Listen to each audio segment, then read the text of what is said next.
1823. Weimar, terça-feira, 10 de junho de 1823. Cheguei aqui há poucos dias. Hoje esteve pela primeira vez na casa de Goethe. Sua recepção foi extremamente cordial e sua pessoa causou-me tal impressão que conto este dia entre os mais felizes da minha vida. Ontem, quando pedi para ser recebido, mandou-me dizer que, ao meio-dia de hoje, eu seria bem-vindo. Apresentei-me, então, no horário combinado e encontrei um criado à espera para conduzir-me à sua presença. O interior da casa deu-me uma impressão das mais agradáveis. Ser suntuosa, tudo nela era extremamente nobre e simples. Várias cópias em gesso de estátuas antigas colocadas ao lado da escadaria testemunhavam a inclinação especial de Goethe para as artes plásticas e a antiguidade grega. No térreo, vi algumas mulheres que andavam de um lado para o outro, muito atarefadas. Vi também um dos belos filhos de Ottilie, que se aproximou de mim confiante, fitando-me com os olhos muito abertos. Depois de olhar um pouco ao redor, subi as escadas até o primeiro andar, acompanhado pelo criado muito conversador. Ele abriu uma sala em cujo limiar a palavra salve augurava uma acolhida amigável. Conduziu-me através dessa sala e abriu uma segunda, um pouco mais espaçosa, onde me pediu que aguardasse enquanto ia anunciar-me ao patrão. Reinava ali uma atmosfera extremamente fresca e agradável. Sobre o piso estendia-se um tapete, um canapé vermelho e poltronas da mesma cor completavam a alegre mobília. Ao lado havia um piano, e das paredes pendiam gravuras e quadros de variados gêneros e tamanhos. Através de uma porta aberta, na outra extremidade dessa sala, via-se outro cômodo, também adornado com pinturas, que o criado atravessou para ir anunciar-me. Não demorou muito até que Goethe aparecesse vestindo uma sobrecasaca azul e calçando sapatos, uma nobre figura. A impressão foi surpreendente, mas ele logo dissipou qualquer constrangimento com algumas palavras muito amáveis. Sentamo-nos no sofá. Eu estava tomado de uma feliz perplexidade, vendo-o ali tão próximo de mim, e pouco ou nada podia dizer. Ele se pôs imediatamente a falar do meu manuscrito. Estive em sua companhia até agora há pouco, disse. Passei a manhã toda a ler seu manuscrito. Ele não precisa de recomendação. Recomenda-se por si próprio. Goethe elogiou a clareza da exposição e a fluência das ideias. Achou tudo muito bem pensado e fundamentado. Vou despachá-lo com toda presteza, acrescentou. Ainda hoje escrevi a cota pela estafeta. Ainda hoje escreverei a cota pelo estafeta e amanhã lhe envio o pacote pelo correio. Manifestei meu agradecimento por palavras e olhares. A seguir, falamos a respeito de minhas próximas viagens. Disse-lhe que meu verdadeiro objetivo era a região do Reno, onde pensava me estabelecer em alguma localidade conveniente e escrever um novo trabalho. Antes, porém, pretendia partir daqui para Lena, onde pensava esperar pela resposta do Sr. von Cotta. Goethe perguntou-me se já tinha conhecidos em Lena. Respondi-lhe que esperava ser recebido pelo Sr. von Knebel, e ele então prometeu escrever-me uma carta de recomendação, a fim de assegurar-me uma melhor acolhida. Pois bem, disse então, quando estiver em Lena, estaremos próximos um do outro, e poderemos nos visitar e nos escrever caso haja alguma novidade. Ficamos ali sentados, um ao lado do outro, por bastante tempo, em uma disposição de ânimo tranquila e afetuosa. Eu lhe tocava os joelhos, absorto em sua contemplação. Esquecia-me de falar. Não me cansava de olhá-lo. Seu rosto tão enérgico e moreno, tão cheio de rugas, e cada ruga tão cheia de expressividade, e tanto decoro em tudo, tanta solidez, serenidade e grandeza.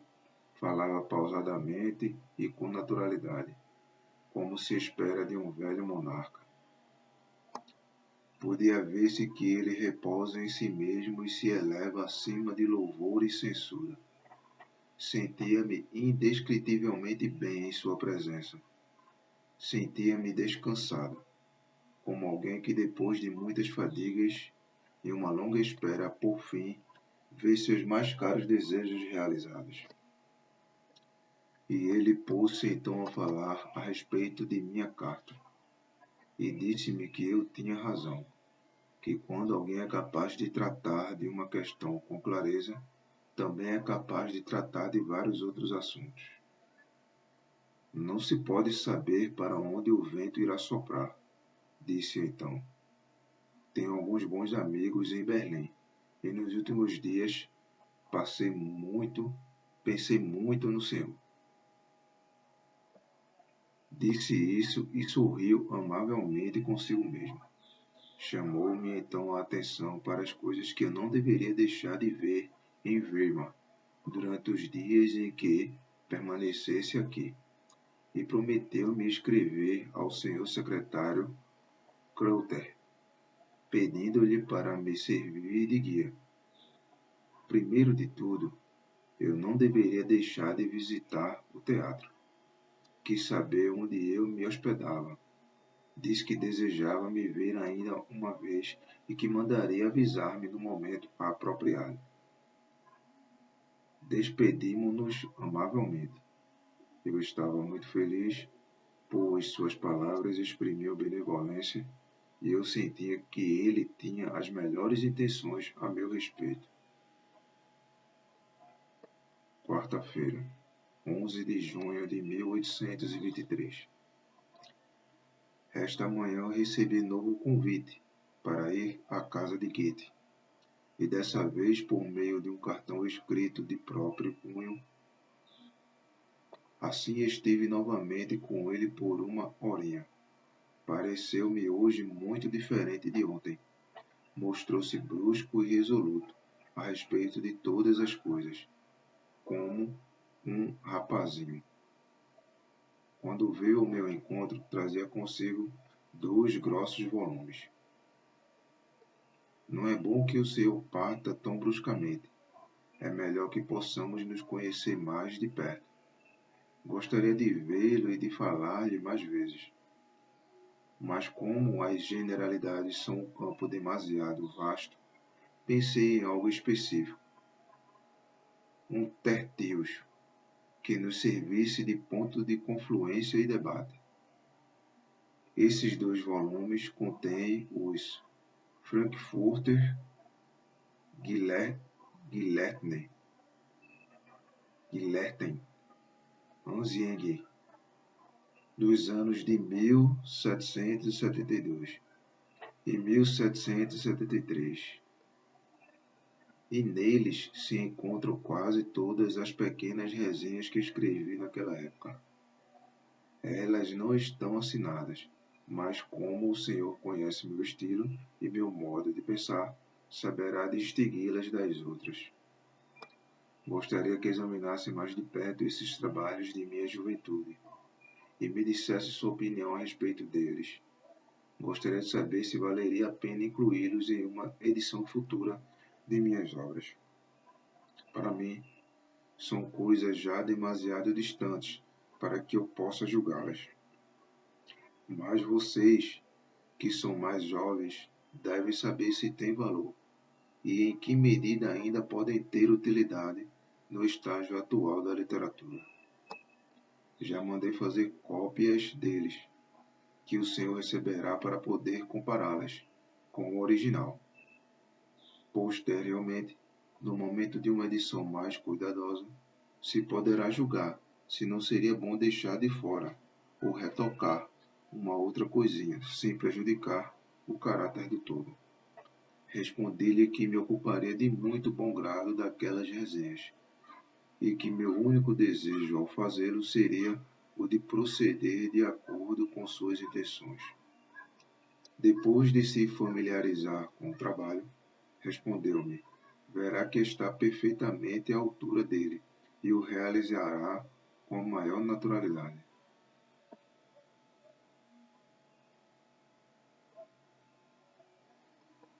Disse-me então que pensava em viajar para Marienbad, dali a 8 dias.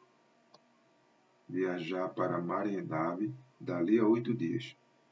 E gostaria muito que eu permanecesse em Weimar até sua partida, para podermos conversar e nos conhecer melhor. Quero também, acrescentou, que não fique apenas alguns dias ou semanas em Lena, mas que se instale lá por todo o verão, até meu retorno de Marienbad, no início do outono. Já escrevi para lá solicitando que lhe providencie um alojamento e outras coisas necessárias a uma estada confortável e prazerosa. Lá, o Senhor encontrará as mais variadas fontes e recursos para novos estudos, além de um ambiente muito culto e sociável, sem contar que a região possui tamanha diversidade que lhe oferecerá a oportunidade para uns 50 passeios diferentes, todos eles muito agradáveis e a maioria propícia a uma meditação tranquila. Terá o ócio e a oportunidade para escrever novos trabalhos, ao mesmo tempo que se ocupa de meus assuntos. Não me ocorreu nenhuma objeção à proposta tão boa, e aceitei com a maior alegria. Ao me despedir, Gate foi especialmente amável e marcou um novo encontro para depois de amanhã. Segunda-feira, 16 de junho de 1823. Nos últimos dias estive repetidas vezes com Goethe. Hoje, na maior parte do tempo, nos ocupamos de diversos afazeres. Dei-lhe minha opinião sobre as resenhas para Frankfurt, Guilherme, Anzingen, as quais chamei de ecos de seus anos acadêmicos, referência que pareceu merecer sua aprovação, pois estabelecia o ponto de vista a partir do qual se deveriam considerar aqueles trabalhos juvenis. Entregou-me então os primeiros 11 fascículos de Kunst und Altertum, para que os leve comigo a Lena como uma segunda tarefa, junto com as resenhas de Frankfurt. Gostaria que estudasse bem esses fascículos, disse-me ele, e não apenas preparasse um índice geral de seu conteúdo, como também apontasse os trabalhos que não possam ser considerados bem acabados. Assim, poderia ter um quadro dos fios que devo retomar e continuar a tecer. Isso facilitará muito o meu trabalho e também será de grande proveito para o senhor, pois através dessa ocupação prática terá uma visão mais acurada e assimilará melhor o conteúdo dos ensaios do que normalmente o poderia fazer através de uma leitura comum, por interesse pessoal. Achei tudo isso muito bom e correto, e disse-lhe que assumiria de bom grado mais aquela tarefa. Quinta-feira, 19 de junho de 1823. Hoje pretendia já estar em Lena, mas ontem Goethe me disse: em um tom entre imperioso e persuasivo, que eu poderia ficar até domingo e então partir com o postilhão. Ontem entregou-me as cartas de recomendação e também uma endereçada à família Froman. O senhor se sentirá bem nesse círculo, disse ele. Passei lá alguns belos serões. Também Jean-Paul Tieck, os irmãos Schlegel e todos quantos têm um nome na Alemanha lá estiveram e mantiveram boas relações com aquela família. Ainda hoje é um ponto de encontro de muitos eruditos, artistas e outras pessoas distintas. Escreva-me dentro de algumas semanas para Marienbad, dando-me notícias de como está e se Lena lhe agrada. Eu disse também a meu filho que o visite lá durante minha ausência. Senti-me tão grato a Goethe por tantas atenções. E fez-me muito bem constatar que ele me conta entre as pessoas do seu círculo e deseja que, assim, me considere. No sábado, 21 de junho, despedi-me de Goethe e no dia seguinte parti para Lena, onde me instalei em uma edícula na casa de pessoas muito boas e honradas. Graças à recomendação de Goethe, as famílias de von Knebel e Froman me dispensaram uma escolhida muito amigável e um convívio muito instrutivo. Fiz grandes progressos com os trabalhos que trouxe comigo e, além disso, logo tive a alegria de receber uma carta do Sr. von Cotta, na qual ele não apenas se declarava disposto a publicar meu manuscrito, como também me assegurava um honorário bastante estimável, acrescentando ainda que me permitiria supervisionar a impressão em Lena. Assim, minha existência estava garantida por pelo menos um ano, e eu sentia o impulso mais vívido de aproveitar esse tempo para produzir algo novo e assim lançar as bases de meu futuro sucesso como escritor. Com minhas contribuições à poesia, esperava ter deixado para trás a teoria e a crítica. Com essa obra, buscara esclarecer-me a respeito das regras principais, e agora toda a minha natureza íntima me impelia para a atividade prática. Tinha planos para inúmeras poesias de maior ou menor extensão, e também para peças dramáticas de gêneros variados, e sentia que tudo dependia apenas de encontrar o caminho a seguir para trazê-las a lume, uma após a outra, com tranquilidade e alguma satisfação. Com o passar do tempo, Lena passou a me desgostar, pois era demasiado tranquila e monótona. Desejava viver em uma grande cidade na qual não apenas houvesse um bom teatro, como também uma vida social intensa e livre, que me permitisse assimilar os mais importantes aspectos da vida, e assim desenvolver rapidamente minha cultura interior. Em uma cidade assim, eu esperava também poder viver em completo anonimato e poder me isolar a qualquer momento para produzir minhas obras, sem ser perturbado. Entremente, eu concluíra o sumário dos 4 primeiros volumes de Kunst und Altertum, que Goethe me pedira e o enviara para Marienbad, junto com uma carta endereçada a ele, na qual ele expunha francamente meus desejos e planos. Não demorou muito a que recebesse as seguintes linhas. O sumário chegou em boa hora e corresponde por completo aos meus desejos e objetivos. Se, ao retornar, eu encontrar as resenhas de Frankfurt redigidas de maneira igualmente satisfatória, o seu fará jus à minha maior gratidão, a qual já pago tributo em silêncio, refletindo com simpatia sobre suas ideias, condições, desejos, objetivos e planos, a fim de poder tratar mais detalhadamente com o seu a respeito do seu bem-estar. Por agora não direi mais nada. A partida de Marienbad me dá muito o que pensar, o que fazer. É muito penoso permanecer por um tempo tão reduzido em companhia de pessoas excelentes. Espero encontrá-lo naquela serena atividade da qual, no fim das contas, proporciona do modo mais puro e seguro a experiência e o conhecimento do mundo. Até breve. Alegro-me com a perspectiva de uma convivência mais longa e íntima. Marienbad, 14 de agosto de 1823.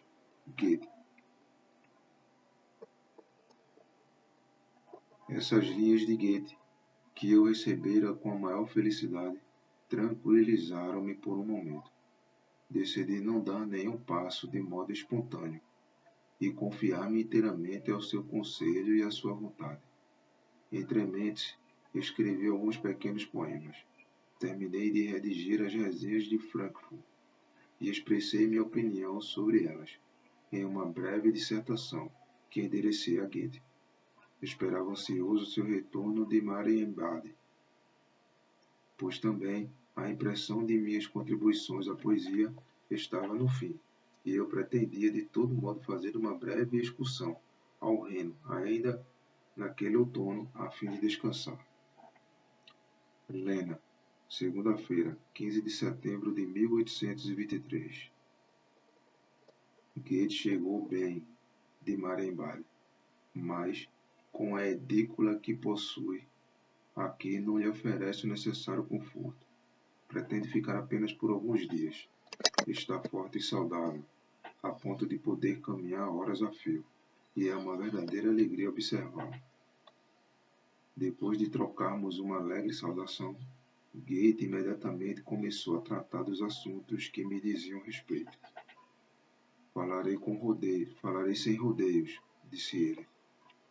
Quero que neste inverno o senhor fique comigo em Weimar, foram suas primeiras palavras. Depois, falando com mais detalhes, prosseguiu. Quanto à crítica e à poesia, o senhor não poderia estar melhor preparado. Tem uma predisposição natural para elas. É seu métier. O senhor deve perseverar nele, e isso em breve lhe garantirá uma existência segura. Contudo, há ainda algumas outras coisas que não fazem propriamente parte desse ofício, mas que o senhor também precisa saber. Não deve, todavia, perder um tempo excessivo com elas, e as deixe rapidamente para trás. É o que poderá fazer neste inverno entre nós em Weimar. E quando chegar a Páscoa, se surpreenderá com os progressos que terá feito. Terá o melhor de tudo, pois dispõe dos melhores recursos. Com isso, estará apto para a vida, e irá se sentir à vontade e seguro para frequentar qualquer ambiente. Fiquei feliz com a proposta e respondi que me conformaria inteiramente às suas opiniões e desejos. Encontrarei um alojamento para o senhor próximo de minha casa, prosseguiu ele. Durante todo o inverno, o senhor não deverá ter um único momento desprovido de significado. Muitas coisas boas estão reunidas em Weimar, e pouco a pouco o senhor encontrará nas altas esferas uma sociedade em tudo igual à melhor de todas as grandes cidades. Mantenho também relações pessoais com alguns homens excelentes, que o senhor pouco a pouco ficará conhecendo e cujo convívio lhe será muito instrutivo e proveitoso.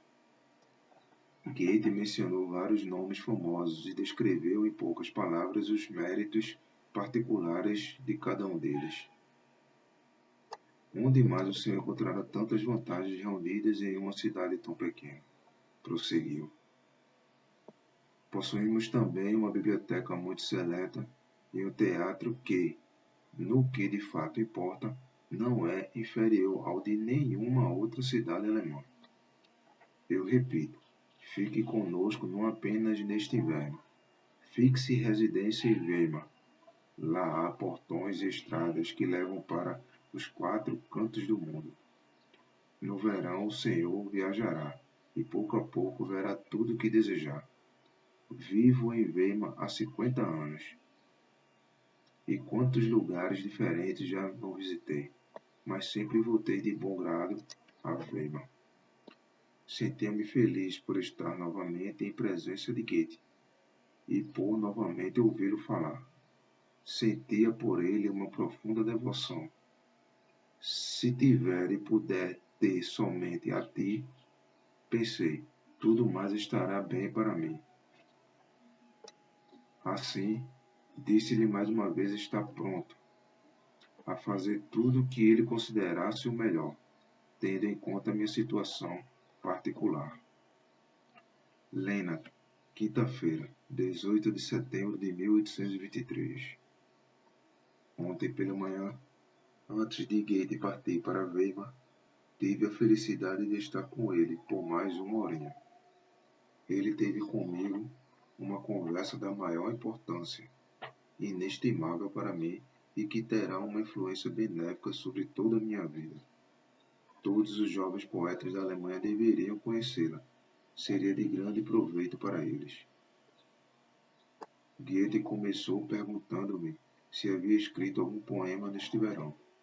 Respondi que, embora tivesse escrito alguns, não sentira nenhuma satisfação em fazê-lo. Tome cuidado, disse ele, com trabalhos de vulto. É esse precisamente o mal que acomete nossos melhores poetas, justamente aqueles dotados do maior talento e movidos pelos melhores propósitos. Eu mesmo não fui imune a ele. Eu sei o quanto me prejudicou. Quanta coisa não foi por água abaixo, se tivesse feito tudo de realmente bom que poderia ter feito. Não caberia nem em 100 volumes. O presente exige seus direitos. Todas as ideias e sentimentos que diariamente se impõem a um poeta querem e devem ser expressos. Mas, se temos em mente uma obra maior, nada mais pode se desenvolver ao lado dela. Todas as ideias serão repelidas e durante todo o tempo os prazeres da vida nos estarão vedados. Quanto esforço e dispêndio de energia intelectual não são necessários para ordenarmos e darmos acabamento a um vasto conjunto. Quanta força, que vida tranquila, sem perturbações, não precisamos ter para exprimi-lo com a devida fluência. E se erramos a mão no conjunto, todo esforço estará perdido. Se, por outro lado, ao tratar um objeto tão vasto, não conseguirmos dominar por completo a matéria em cada uma de suas partes, o conjunto terá falhas pontuais e seremos censurados por isso. E assim, por todo o seu trabalho e sacrifício, o poeta colherá, em vez de recompensas e alegrias, apenas desgostos e a paralisia de suas forças. Se ao contrário, ele se ocupar todo dia com o tempo presente e tratar com uma disposição viva aquilo que se oferece a ele, fará seguramente algo de bom. E se uma outra vez não for bem-sucedido, não se perde nada com isso. Veja, por exemplo, Augusto Hagen, de Königsberg, um talento maravilhoso. Já leu seu Alfriede e Lisena? Alguns trechos dessa obra não poderiam ser melhores do que são. As situações no Báltico e as cenas que se passam naquela localidade. Tudo magistral. Mas são apenas belos trechos. O todo não agrada a ninguém. E quanto esforço e energia ele não despendeu naquilo. Ficou quase esgotado. Agora escreveu uma tragédia. Goethe sorriu e se calou por um momento. Eu tomei a palavra e disse que, se não estava enganado, em Kunst und Altertum, ele aconselhara Hagen a tratar apenas de objetos pequenos. Eu o aconselhei, realmente, respondeu. Mas alguém fez aquilo que nós velhos dizemos? Mas alguém faz aquilo que nós velhos dizemos? Cada um acredita saber mais que todos os outros, e com isso alguns se perdem e outros persistem no erro por um longo tempo. Mas agora não é mais tempo de errar. Para isso existimos nós, os velhos. E de que nos serviriam todas as tentativas e erros, se vocês jovens seguirem o mesmo caminho?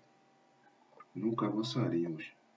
Devem-se relevar nossos erros, pois nós, velhos, não encontramos o caminho aberto. Mas daqueles que chegam mais tarde ao mundo se exige mais. Eles não devem continuar a errar e a tentar.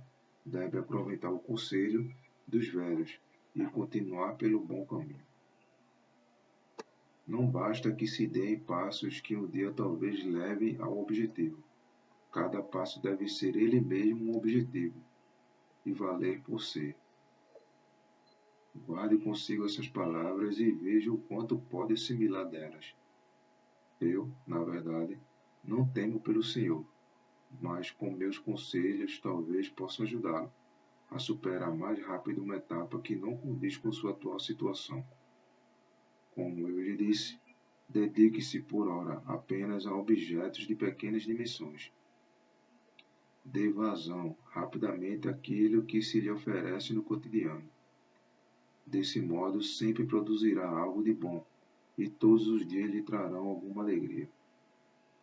Publique-os primeiro em almanaques e revistas, mas não se submeta a demandas de estranhos. Siga sempre suas próprias inclinações. O mundo é tão grande e rico, e a vida tão variada, que nunca lhe faltarão motivos para um poema. Mas devem ser sempre poemas de circunstância, ou seja, a realidade deve fornecer-lhe a motivação e a matéria. Um caso particular se torna universal e poético justamente por ser tratado pelo poeta. Todos os meus poemas são poemas de circunstância. Foram inspirados pela realidade, e nela tem seu solo e seu fundamento. Não dou valor a poemas apanhados no ar. Não se diga que falta interesse poético à realidade, pois um poeta se confirma como tal justamente quando tem engenho o bastante para descobrir um lado interessante em um objeto comum. A realidade deve fornecer os motivos, os pontos a ser expressos, o verdadeiro núcleo. Mas a partir deles é tarefa do poeta dar forma a um belo e vívido conjunto. O Senhor conhece Fernstein, a quem chamam poeta da natureza. Ele faz um poema sobre o cultivo do lúpulo, e não se poderia fazer melhor.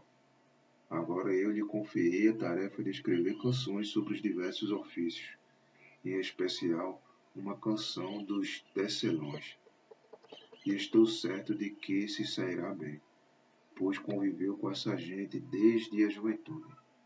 Conhece o assunto como a palma de sua mão. Saberá se fazer senhor da matéria. E a vantagem de trabalhos breves é justamente esta, a de que só precisamos escolher, e somente escolheremos, assuntos que conhecemos e dominamos. Mas, em uma obra poética de vulto, isso não é possível. Não há saída. Tudo que pertence ao encadeamento do todo e está implicado no plano tem de ser representado, e com a maior veracidade. Mas na juventude o conhecimento das coisas ainda é unilateral, enquanto uma grande obra exige plurilateralidade. E é aí que muitos fracassam. Eu disse a Goethe ter o desejo de compor um grande poema sobre as estações do ano, no qual se entrelaçem todas as ocupações e divertimentos de todas as classes sociais. É esse justamente o caso, respondeu-me ele. O senhor pode ser bem-sucedido em muita coisa, mas em outras que ainda não pesquisou e não conhece o bastante poderá malograr. Talvez seja bem-sucedido com o pescador e fracasse com o caçador. Mas se alguma coisa não for bem realizada, o todo em si será falho, por melhor que possam ser algumas de suas partes, e o Senhor não terá produzido uma obra perfeita. Se, contudo, representar autonomamente as partes para as quais está preparado, terá feito algo de bom.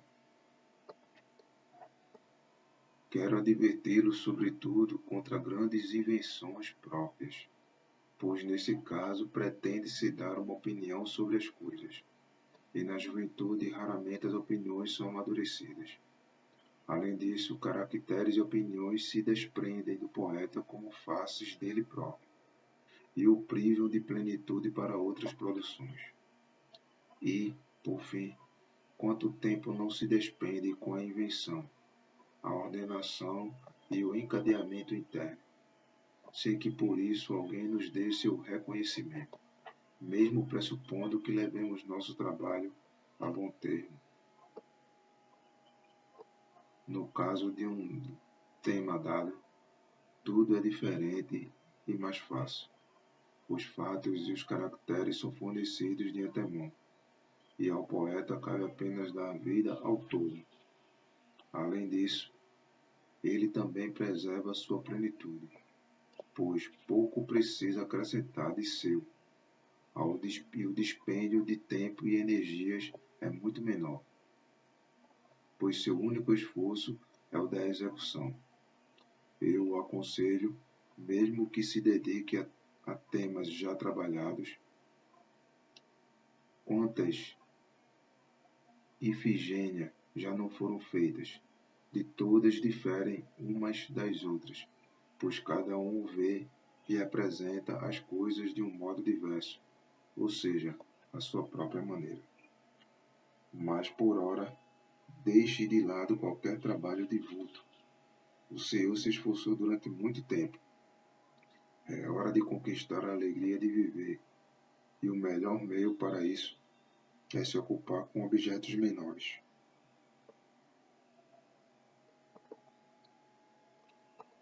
Durante essa conversação, estivemos a andar de um lado para outro de seu gabinete. Eu nada podia fazer senão concordar com tudo, pois sentia em todo o meu ser a verdade contida em cada uma de suas palavras. A cada passo me sentia mais leve e mais feliz, pois devo confessar que diversos planos grandiosos sobre os quais eu ainda não tinha suficiente clareza representavam um peso nada desprezível para mim. Agora os pus de lado para repousarem até que eu os possa retomar e delinear com serenidade um objeto e cada uma das partes depois da outra, à medida que, pelo estudo do mundo, eu me tornar senhor de cada parte da matéria. As palavras de Goethe fizeram-me sentir alguns anos mais sábio e adiantado, e reconhecer no fundo de minha alma o que significa haver encontrado um verdadeiro mestre. É uma vantagem inestimável. Quanto não poderei ainda aprender neste inverno ao lado dele, e quanto não poderei ganhar com sua convivência, mesmo nos momentos em que ele não disser nada de importante. Sua pessoa, sua simples proximidade parece-me ser formadora, mesmo quando ele não diz nenhuma palavra. Weimar, quinta-feira, 2 de outubro de 1823. Com um tempo muito agradável, fiz ontem a viagem de Lena até aqui. Logo após minha chegada, dando-me as boas-vindas a Weimar, Goethe enviou-me uma assinatura para o teatro. Aproveitei o dia de ontem para cuidar de minhas acomodações, uma vez que na casa de Goethe havia uma grande agitação, por conta da chegada do embaixador francês, o conde Reinhard de Frankfurt, e do conselheiro de Estado prussiano Schütz de Berlim. que vieram fazer-lhe uma visita. Hoje de manhã estive então com Goethe. Ele se alegrou com minha chegada e foi muito bondoso e amável. Quando fiz menção de retirar-me, disse-me que antes que queira apresentar-me ao conselheiro Schultz,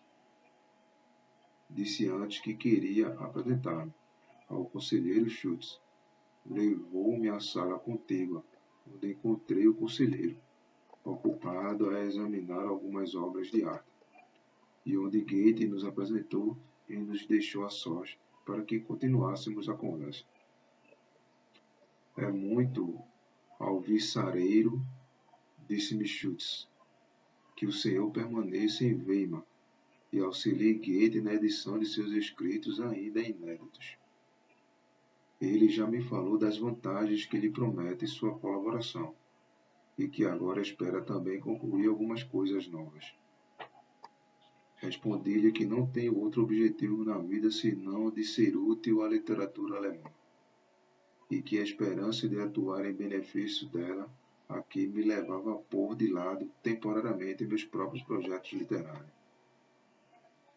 Além disso, acrescentei, uma colaboração prática com Goethe deverá ter uma influência das mais benéficas sobre minha formação, e eu espero alcançar, em alguns anos, a maturidade necessária para levar a cabo, de maneira muito melhor, aquilo que agora, só em um grau muito mais modesto, eu teria condições de realizar. A influência pessoal de um homem e de um mestre tão extraordinário como Goethe, disse Schultz, é certamente inestimável. Eu também vim aqui para me revigorar ao contato desse grande espírito. Ele então me perguntou sobre a publicação de meu livro, a respeito do qual Goethe já lhe escrevera no verão passado. Eu respondi que em alguns dias esperava receber os primeiros exemplares de Lena e que não deixaria de reservar-lhe um e o enviaria para Berlim, caso ele não estivesse mais por aqui. Despedimo-nos com um cordial aperto de mão. Terça-feira, 14 de outubro de 1823. Esta tarde estive pela primeira vez em uma grande recepção na casa de Goethe, para um chá. Fui o primeiro a chegar, e alegrei-me à vista das salas brilhantemente iluminadas, cujas portas abertas permitiam passar de uma à outra. Em uma das últimas encontrei Goethe, que veio ao meu encontro muito alegre. Vestia um traje negro e usava a estrela, que lhe cai tão bem. Estivemos ainda por um tempo a sós, e em seguida nos dirigimos ao chamado Deckenheimer, onde o quadro das bodas aldobrandinas, pendurado acima do canapé vermelho, atraiu-me especialmente a atenção. Com as cortinas verdes afastadas, o quadro se oferecia aos meus olhos em plena luminosidade, e alegrei-me de poder contemplá-lo com tranquilidade. De fato, disse Goethe, os antigos não tinham apenas grandes propósitos, eles também os traziam à luz. Nós, os modernos, ao contrário, embora também possamos ter grandes propósitos, raramente somos capazes de realizá-los com a mesma força e vivacidade com as quais os imaginamos. A seguir chegaram Himmler, Mayer e também o chanceler von Miller, além de várias outras damas e cavalheiros distintos da corte. Apareceram ainda o filho de Goethe e a senhora von Goethe, a quem fui apresentado pela primeira vez. Aos poucos, as salas iam se enchendo, e em todas elas reinava uma atmosfera muito viva e alegre. Estavam presentes também alguns belos jovens estrangeiros, com os quais Goethe conversava em francês. A sociedade me agradava, tudo era tão livre e espontâneo. Todos ficavam em pé, sentavam-se, gracejavam, falavam com uns e outros, sempre segundo sua livre inclinação. Conversei animadamente com o jovem Goethe sobre o quadro de Howald, encenado dias atrás. Tínhamos opiniões semelhantes a respeito da peça, e foi um prazer ouvir o jovem Goethe comentar as situações nela representadas, com tanto espírito e ardor. Goethe, por sua vez, foi extremamente amável com seus convidados. Dirigia-se ora a este e ora àquele, e parecia sempre preferir ouvir e deixar seus comensais falarem, a falar muito ele próprio. A senhora von Goethe a toda hora se aproximava, dava-lhe o braço, achegava-se a ele e o beijava. Pouco antes, eu dissera a ele que o teatro me dava o maior prazer e me divertia tanto que eu me entregava à pura impressão que a peça me causava, sem refletir muito a seu respeito. Ele me aprovou e disse ser o que me convinha em minha atual condição. Aproximou-se de mim com a senhora von Goethe. Esta é minha nora, disse. Já se conhecem? Respondemos que acabávamos de ser apresentados. Eis aí um entusiasta do teatro como você. Otile, disse ele então, e ambos nos alegramos com nossa preferência comum. Minha filha não perde uma noite, acrescentou. Só vale a pena quando se apresentam peças boas e divertidas. Redargui. Quando a peça é ruim, é necessária alguma paciência. Mas é muito bom, disse Goethe, que não se possa sair do teatro e se tenha de ver e ouvir também uma peça ruim. Tomamos um genuíno ódio pelo que é ruim, e com isso aprendemos a discernir melhor o que é bom. Com a leitura não é assim. Se não gostamos de um livro, logo deixamos de lado, mas no teatro temos de aguentar. Eu lhe dei razão e pensei comigo que em qualquer ocasião o velho sempre tem algo de bom a dizer. Separamo-nos e nos misturamos aos outros que conversavam alto e alegremente naquela e nas outras salas. Goethe foi ter com as senhoras. Eu me juntei a Reimer e Maia, que nos contaram muitas coisas da Itália. Mais tarde, o conselheiro do Estado, Schmidt, sentou-se ao piano e tocou peças de Beethoven, que todos os presentes pareciam ouvir com profunda atenção.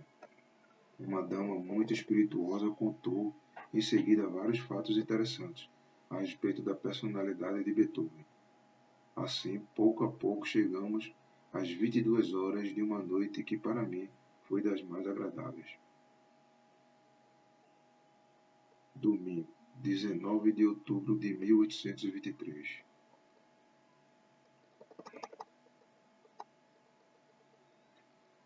Hoje almocei pela primeira vez em casa de Goethe. Além dele, estavam presentes apenas a senhora von Goethe e a senhorita Ulrich e o pequeno Walter, e assim estivemos muito à vontade entre nós. Goethe se mostrou um perfeito pai de família. Fazia os pratos, trinchava com muito jeito as aves assadas e ainda servia o vinho. Nós, outros, paurávamos alegremente sobre o teatro. Os jovens ingleses e outros acontecimentos do dia. A senhorita Ulrich estava muito alegre e divertida.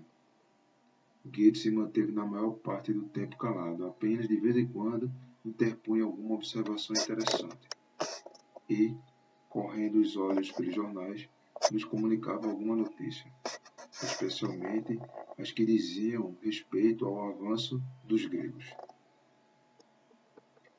Veio à baila então a necessidade de que eu aprenda inglês, o que Goethe me aconselhou vivamente a fazer.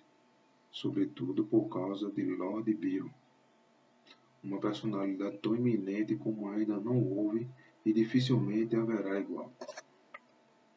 Foram lembrados um a um os professores locais, mas não se encontrou nenhum que tivesse uma pronúncia boa o bastante, e por isso se julgou melhor recorrer a algum jovem inglês.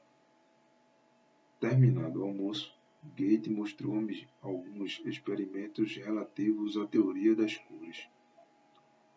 O assunto, porém, me era completamente estranho, e eu entendi tão pouco o fenômeno em si quanto o que Gate me disse a respeito dele. Mas espero no futuro ter tempo livre e ocasião de me familiarizar um pouco com essa ciência. Terça-feira, 21 de outubro de 1823. Esta tarde estive com Goethe. Falamos sobre a Pandora. Perguntei-lhe se esse poema pode ser considerado uma obra concluída, ou se havia ainda outras partes dela.